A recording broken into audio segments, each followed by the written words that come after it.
Papa, Mr. Weston is such a good-humoured, pleasant, excellent man. He thoroughly deserves a good wife. And you would not have had Miss Taylor live with us forever when she might have had a house of her own. A house of her own? Where is the advantage of a house of her own? This is 3 times as low. It's entirely unnecessary. Poor Miss Taylor. Poor Isabella. My sister married 7 years ago, Papa. You must be reconciled to it by now. That was a terrible day. It shall always be a matter of great joy to me that I made the match myself. Everyone said Mr. Weston would never marry again. But I did not believe it. Emma, you should not make matches or foretell things. Whatever you say always comes to pass. You must not make any more.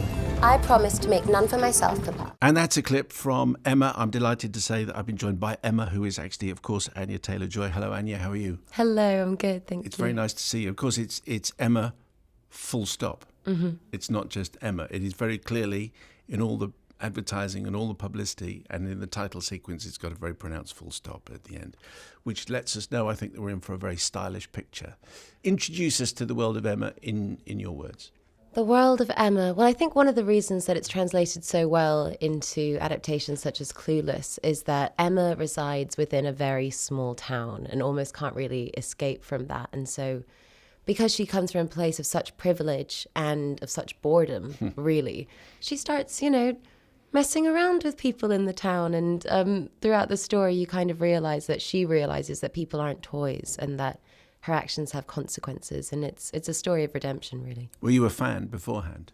Yes, I'd read the book when I was 11, though I think that might be a bit too young to read it for the first time to fully grasp how wonderful it is. But growing up in England, I think there are certain authors that just have really captured the nation, and we're just so proud of them.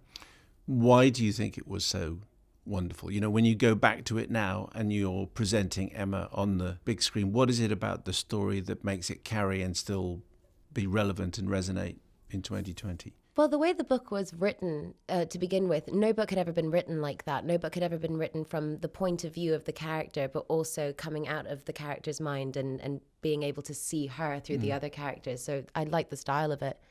But I think also, it's about a couple of key themes, but you've got youthful hubris. Every year a whole bunch of 18-year-olds suddenly think that they know everything and have to go through the process of understanding that they don't. So I don't think that will ever really go out of style. And it also is a story of people trying to treat each other kindly.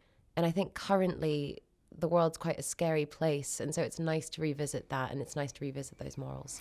I think people, maybe if they come to the story for the first time or for the first time in a long time, they'd be surprised how, I don't know whether nasty is the word, but she's certainly manipulative. Yes. And has a nasty streak to her without being a nasty person.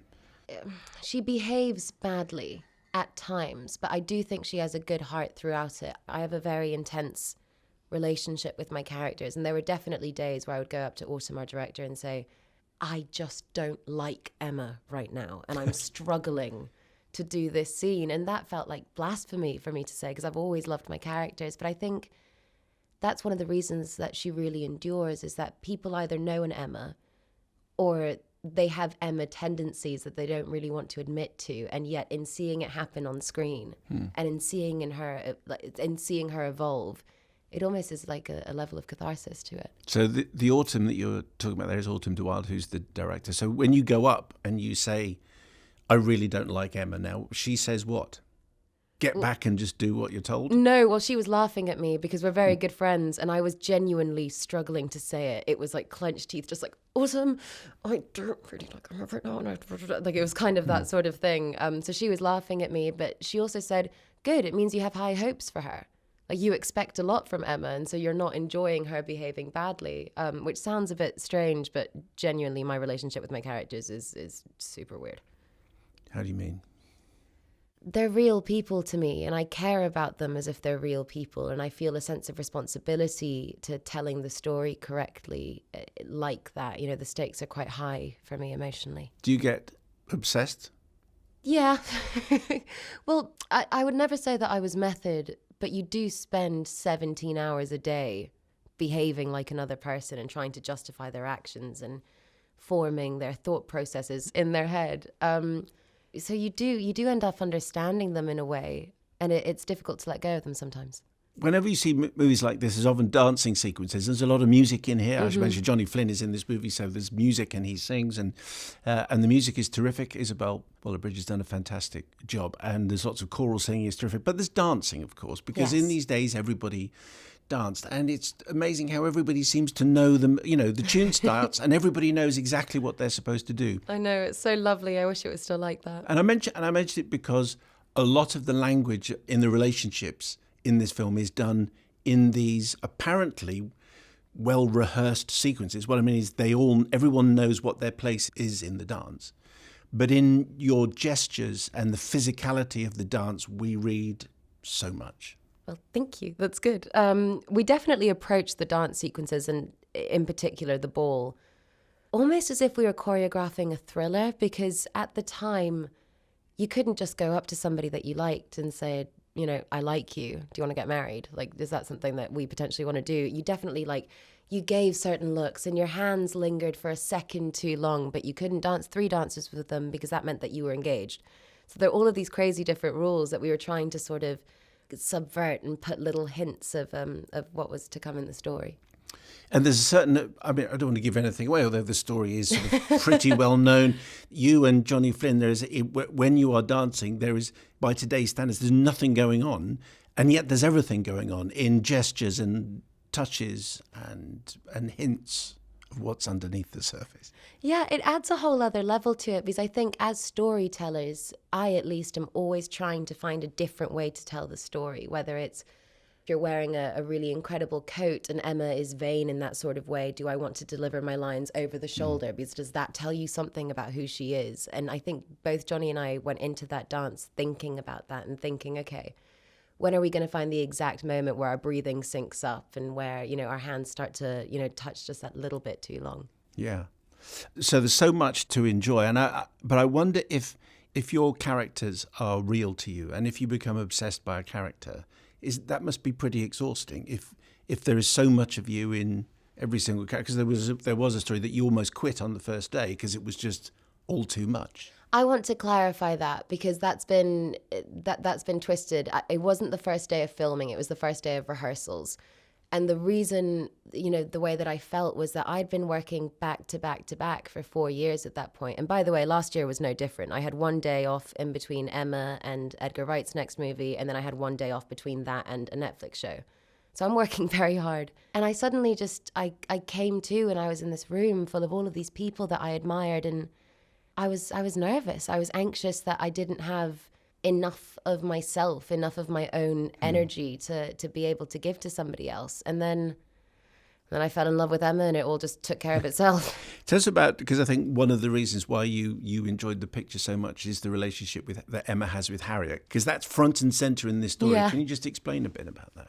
Well, it was quite extraordinary because a lot of things in Emma felt very fated. And from the first moment that I met Autumn, she brought out this very elaborate, ornate box that she had created that was kind of her pitch for the movie.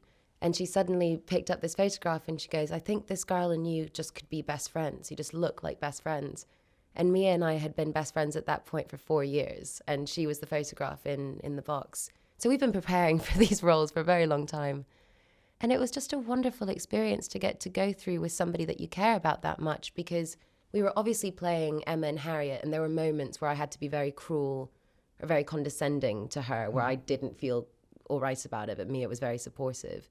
And then at the very end, there's this beautiful reconciliation scene, and it's one of my favorite scenes that I've ever shot, because it was our reconciliation scene, but it was also Mia's last day. And very quickly, acting went out the window, and I was just staring at one of my nearest, dearest friends and just crying at how overwhelmingly proud I was of her. And then she was crying, and, you know, that's in the film. There's so much love in this film. It's unreal. And I think when people see the movie, they'll enjoy it on a whole bunch of different levels. Bill Nighy is, of course, always a joy. He plays your father. And then there's Miranda Hart. Mm-hmm. And I'm mentioning this story just because it's in the book, and it's also maybe an illustration of how powerful the writing is still after all the years. And there's it's the picnic scene, basically, where you have a very cutting comment to Miranda Hart's character. And again, by today's standards of dialogue, it's, you're not being particularly unpleasant, but it's everyone is shocked, and there's a sort of, when I saw it, there's a sort of an intake of breath that this character could be so horrible.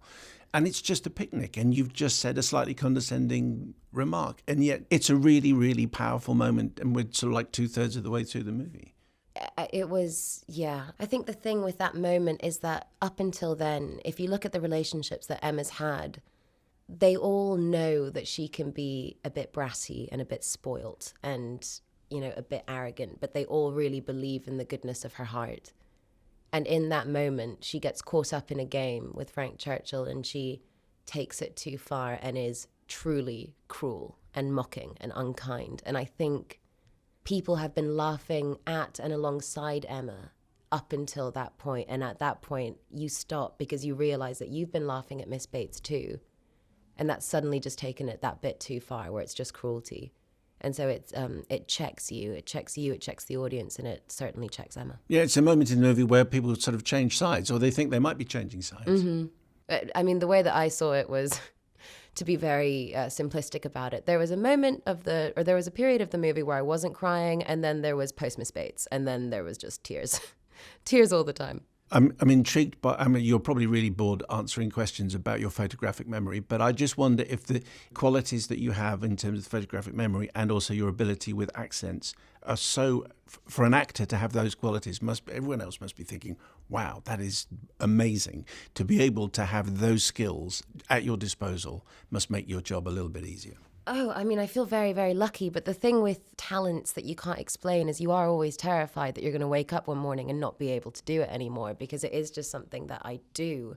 That being said, it's when you're working that hard and when you're going over a lot and working 6 days a week, I'm really, really pleased that I get to do my homework in the morning when I'm getting my hair and makeup done, and not when I go home. The photographic memory. Yeah, that's helpful. Yeah. And the accent thing, you can just hit it straight away? It's not, I wish I had it as a party trick. I wish it was something that I could just do the way that other people do, but I listen and I match in cadence and the lilt of certain people. And that can be that's very good for my job, but also in real life that's a bit strange, because I go over to Ireland and I start speaking with an Irish accent. I was going to say your accent, I think your accent has changed a little bit just in the course of this interview. It takes a lot of energy to try and keep it the same. I mean, I think because my real accent is I'm Spanish. I speak Spanish. And so when I speak to my mum in English, I think that's what my real voice sounds like. But the second my mum's not in the room, I just start picking up on absolutely everybody else. And it does take a lot of effort to try and stick to one thing. It's a lot easier to just flow with the person I'm with. Are you going to get a holiday soon? I don't think so, but I am going to get a holiday in terms of, right now I'm promoting Emma, but I'm about to start filming my next thing. Which is? And it's The Northman. So I'm reteaming with the group that made The Witch, and that feels like going home. Okay. Is that Robert Eggers again? Yeah. Because we were talking about Robert Eggers with Willem Dafoe just a couple of weeks ago when he was on talking about The Lighthouse and what he's like to work with. They're both such wonderful men. I find Willem very awe-inspiring. He's so humble and so fantastic. Yeah. Well, The Witch turned out pretty well. Yeah. We look forward to that. Anya Taylor-Joy, thank you very much indeed for coming on the programme today. Thank you. I hope I made sense. I think you did.